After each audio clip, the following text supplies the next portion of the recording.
Hey YouTube family, it's Sarah. It's Surgiversary week and I'm back with another video today. I'm having a really tough time making this video. I don't know what it is. I don't know if I'm emotional because of the liquid diet or what's going on, but I'm going to do my best. So I've been revisiting videos this week. I'm going back to some of the videos that were popular on my channel or that I had made in the past year. Did videos with Will that I posted yesterday and have had lots of great feedback from you guys, so thank you. I think his head is swollen to like 2 times the normal size because everyone thinks he's so cute and funny. And some of you have asked for more videos with Will, so I don't know. Maybe I'll see if I can get him to make an update video every couple of months with me, just to see where things are at. But yeah, anyway, so the video that I wanted to kind of go back to today is a video I made about 6 weeks post-op. And it was a video talking about what this journey is like when you are super morbidly obese. And I'm going to put a link, obviously, to that original video below. It is a very difficult video for me to watch. I've probably only watched that video 3 times. I watched it last night, kind of in preparation to make this video today, and I cried. It was emotional for me to watch that video, to watch how I was mentally struggling with how oppressive the weight of this journey was. I mean, when you start out having to lose 270 pounds to your goal, it's a mountain, you know. It's a mountain, and that seems impossible to climb. For me, I think I felt like you know, climbing Mount Everest. Like you're standing at the bottom and you're looking at the top, and you can't see the pinnacle because it's covered by clouds. And you know, or at least you hope, that there's a point in that climb when you are going to break through those clouds and you're going to see where your goal is. And I feel like that just happened for me. I feel like once I broke that 250 mark, I'm about 234 right now. Once I broke that 250 mark, I felt like, okay, you know, I was 60 pounds to goal, and I felt like, now I see it. Now I can see where I'm going, and that made a big difference to me. So anyway, the video, you know, and again, and I'm going to say it in this video too, the video was not about trying to say that people who have less weight to lose have an easier time, or their journey is not just as difficult or whatever. But I do think there's this additional layer when you have that much weight to lose that maybe not everyone can understand. And there's just so little hope. There's so little hope at that point. And that's how I felt. In that video, I had lost 80 pounds, but and that was 150 pounds ago, actually. But I had 190 pounds to go. And I saw that my hope was waning, that I was struggling. That was tough, because I remember those feelings. I remember that like it was yesterday. And so much has changed since then. But if I go back, I can still, and I still feel it today. You know, there are still days when it's there, but it's just a glimmer. I think what I've learned since that time, though, is that there isn't really a final destination on this journey.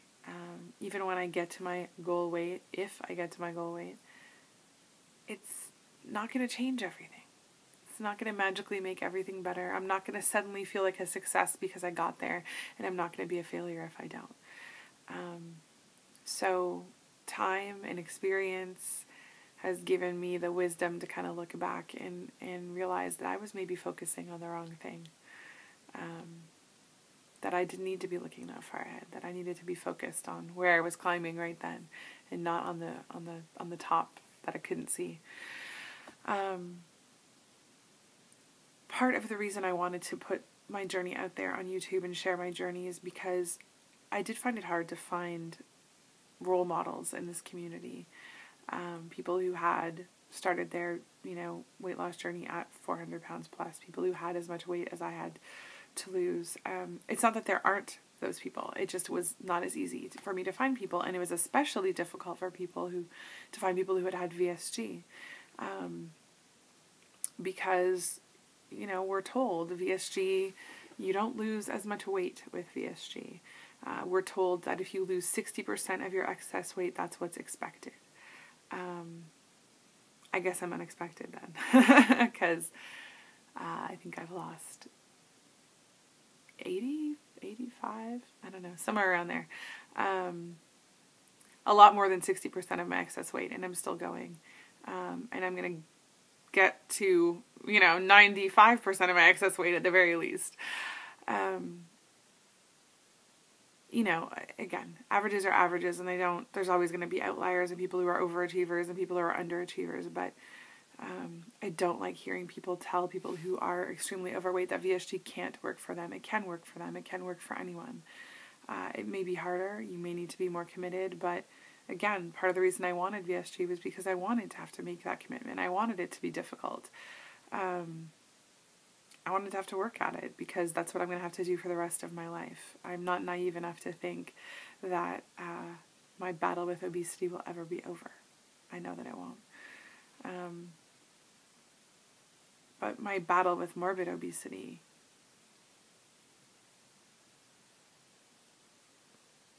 I feel like that's over. I do. And hopefully that's not naive. I can't imagine ever going back to where I was. And I know everybody says that, but I just can't imagine a situation in which I could ever regain to the point that I started. I just, it's not like I think that somehow I'm a better person now.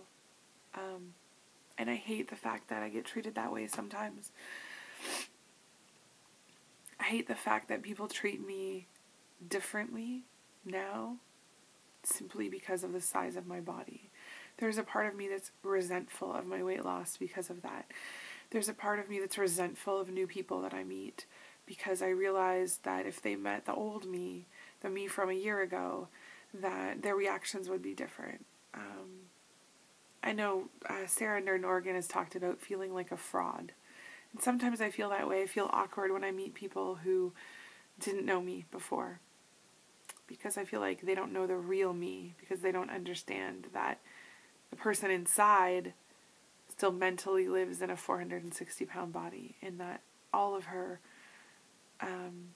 experiences in her adult life were experienced and shaped in a body much bigger than the one that she's in today. It's difficult to deal with, and that was the kind of stuff that I felt like it was hard to find on YouTube. It was hard to find someone who had gone through such a big transformation. And I did find my weight loss surgery heroes. And some of them didn't come from a 400 plus starting weight. But there was something about their journey that made me understand that they knew exactly where I was coming from. I don't feel like I'm on the outside or the fringe of the weight loss surgery community anymore. But I don't know that I ever was. I think it was just a feeling that I had, and it was a reflection of how I felt about my place in society in general. I don't feel like I'm on the fringe of society anymore either. I'm still not a normal, regular size. I'm not thin. I'll never be thin.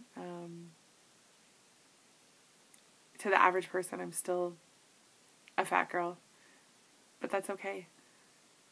I'm okay with that. I'm okay with that because it makes me comfortable. Because I know what being the fat girl is like. And I've talked about this before, but a lot of my fears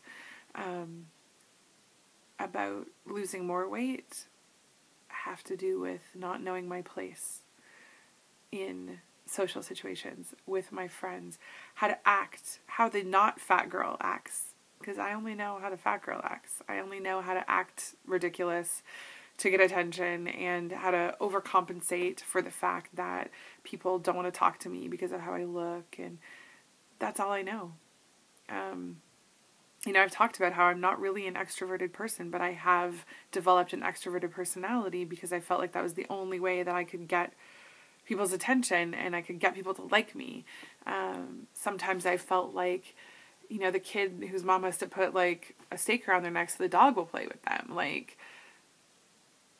And I felt that way my whole life. I mean, literally, and I don't want to get too like deep on this because I know you are not my therapists.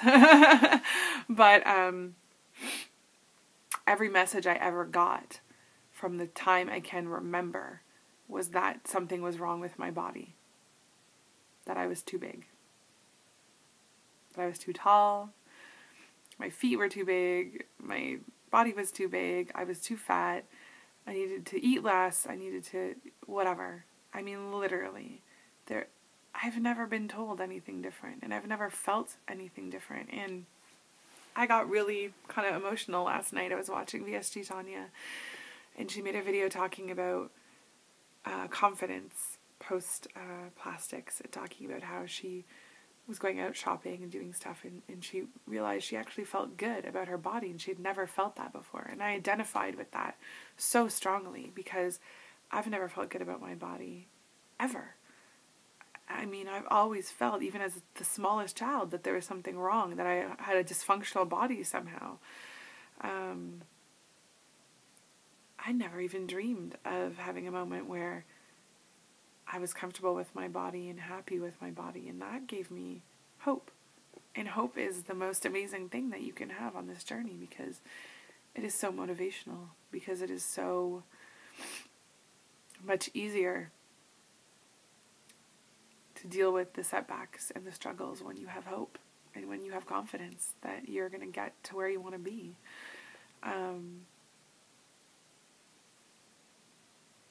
For those of you out there who are watching this who know what it's like to be 300 pounds, 400 pounds, 500 pounds, who know what it's like to be the person that everyone's pointing at, staring at, that little children make fun of, I know what that's like. I know what that's like. And I also know what this is like. And this place is so hard to describe what it does for you as a person. How amazing it is when everything that you thought about yourself, all the confidences that you had, you realize they really are true. You're not just telling yourself something.